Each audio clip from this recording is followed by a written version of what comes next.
Thank you so much for having me. My name is Tyler Muffley.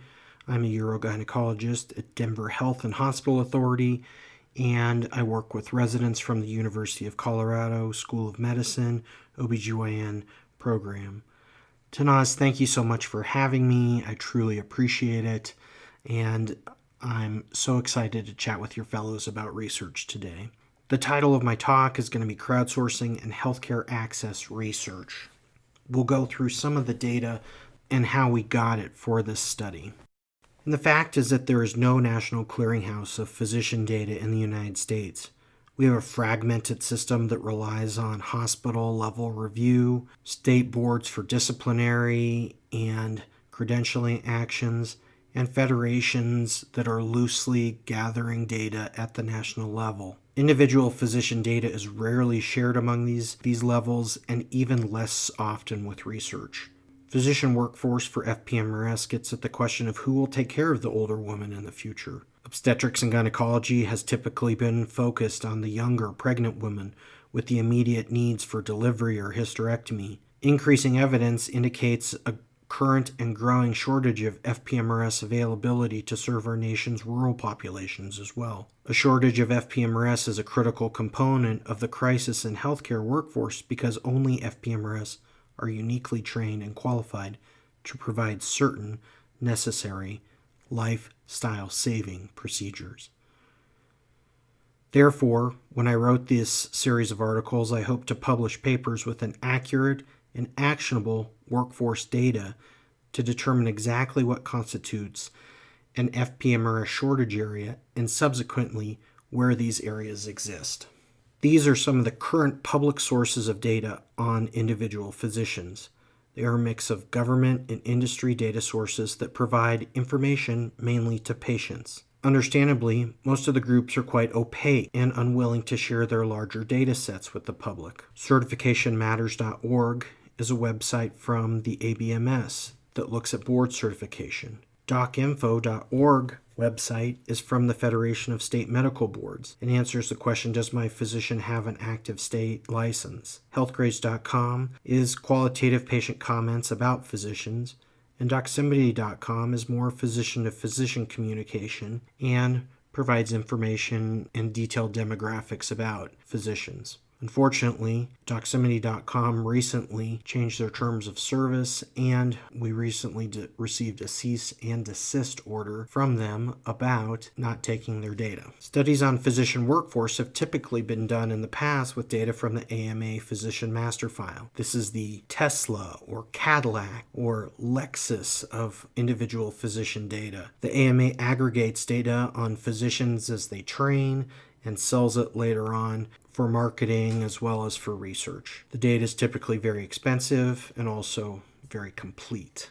I work at a county hospital and I do not have grant funding. The Urogyne data set for 1,269 urogynecologists would have cost me around $5,000 if I were to purchase it from the AMA. The NPI data file is the poor man's AMA data set. NPI data is free to download to the public, and most of the data is entered at the time the physician started their training and is updated rarely or when they change jobs. The NPI is a unique number similar to a social security number that every physician needs to have to practice. NPI data covers location, self-described specialty, dates of NPI enumeration that can be a proxy for the start of training, and gender. A new NPI file is published by the CMS on a monthly basis. I wanted to use the NPI data and augment it with several other sources of data to bring in physician age, confirm physician specialty, physician practice setting, etc. This was turning out to be quite a bit of data, and the data kept growing and growing and turned out to be very hard to be accessed in a timely fashion by me, one person. So to get the other data, we had 4 options. 1. Copy and paste data and do hand searches. 2. Write computer code to scrape the data we needed from other databases. Involve a medical student with weeks of mind-numbing copy and pasting.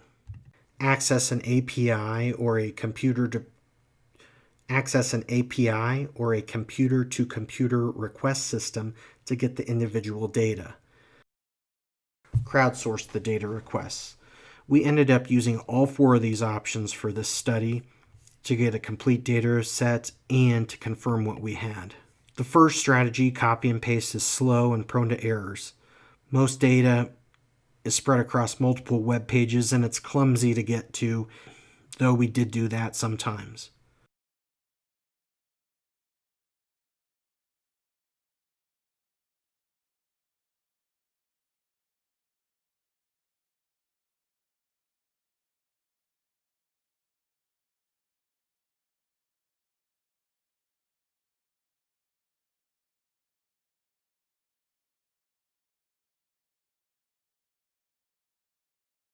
Writing code to scrape a website is pretty simple for a programmer. Unfortunately, I'm not an expert programmer, and I lay awake at night thinking about how to remove a 1 kilogram size uterus through the vagina instead of how to write code.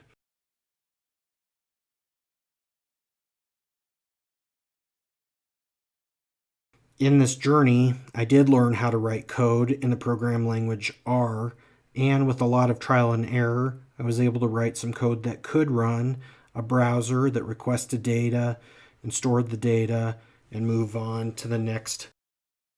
Before I learned software development, API sounded like a kind of beer. I learned how to use an API or application programmatic interface because it was offered for multiple large data sets like the Census Bureau and Google. To speak plainly, an API is the messenger that takes requests and tells a system what you want to do, and then returns the response back to you. To give you a familiar example, think of an API as a waiter in a restaurant. Imagine you're sitting at the table with a menu of choices to order from, and the kitchen is the part of the system which will prepare your order. What's missing is the critical link to communicate your order to the kitchen and deliver your food back to your table. That's where the waiter, or API, comes in. The waiter is the messenger that takes your request or order and tells the system, in this case the kitchen, what to do, and then delivers the response back to you, in this case, food.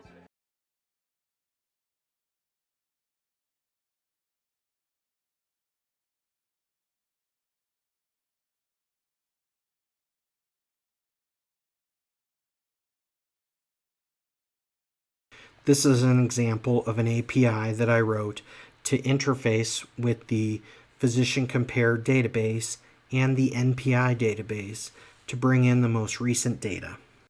The fourth option for data gathering is crowdsourcing, and we utilized Amazon Mechanical Turk.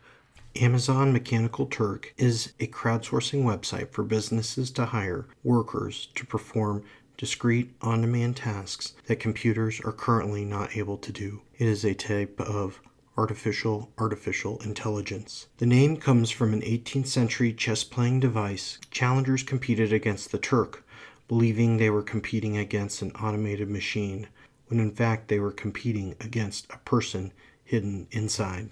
Hits are human intelligence tasks. These are oftentimes called microservices. It can be saying, is this a shoe or a sock? It can be determining if the person in the photo is looking left or right. It can be looking up a person and determining what their subspecialty is. Workers complete the tasks. They're paid by Amazon.com, and Amazon takes a 20% commission. Requesters post hits for workers to complete. An organization, company, or person conceives of a task for a worker to perform. Amazon Mechanical Turk is open 24 hours a day, 7 days a week, and because there are thousands of Turkers to work on a single hit or project, these projects can get done extremely quickly. Instead of doing all that work myself or having a medical student help me, we utilized the power of the crowd, and this prevented burnout for us. We asked for workers to address one residency program, look them up, and transcribe the residents. To determine what the supply of future FPMRS applicants would be in the country, I needed the name and then the NPI number for every U.S. OBGYN resident. After requesting this data from a variety of alphabet soup organizations, ACGME, ABOG, and ACOG, I was unsuccessful. I created an OBGYN research elective, but Understandably, no one wanted to scrape data for weeks on end. And in the end, we crowdsourced the data collection with MTurk. To get the names of OBGYN residents, we had one Turker go to each residency page and find the Meet Our Resident page, where there were pictures and names, similar to what's here at USC. Then we fed that information with the website to a second set of Turkers who transcribed the names and medical school of each person for that one residency. We paid $1 per task, and the task took 5 minutes on average. It's quite important to us as the researcher as well as to the IRB that we are making the task pay at least minimum wage. Of note, Amazon takes 20%, so we need to make sure we're paying 120% to the Turker. I don't know any HTML code, but there are templates that help you create the page that the Turker completes. And you can see that the task of gathering over 4,000 OBGYN resident names required only 48 hours. Over 400 Turkers worked on the project over the 48 hours, and each task was completed by 2 separate Turkers for a double entry system, and then by me as a final check at the end.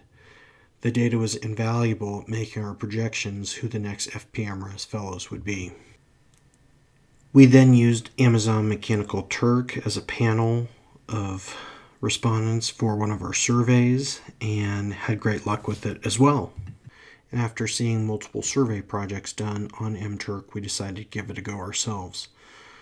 One of our residents, Alyssa Hamlin, and myself created a cross-sectional survey regarding underwear preferences and infectious history, and it was designed and distributed via crowdsourcing with Mechanical Turk.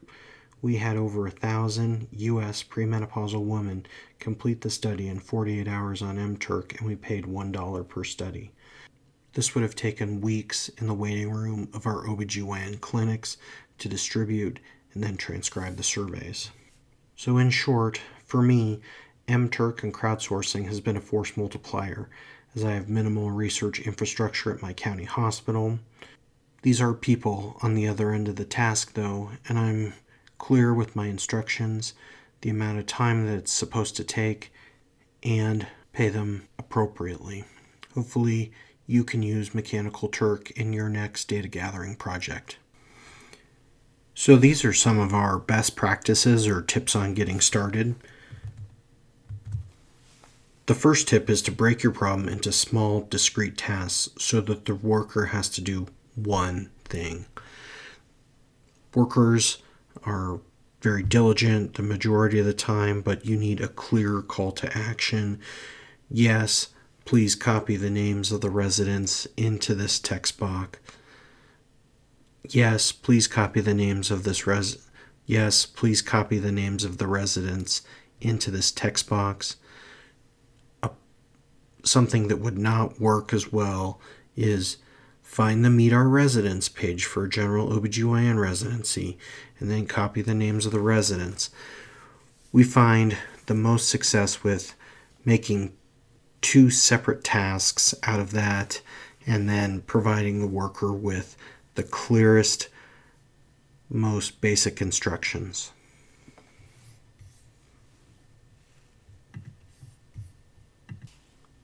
The next important thing is to complete the tasks yourself with real live data.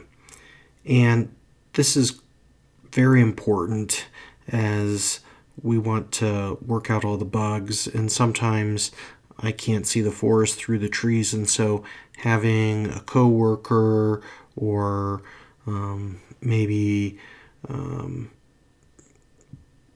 a resident or maybe a medical student or maybe my assistant read through the instructions and tell me, is this clear or not?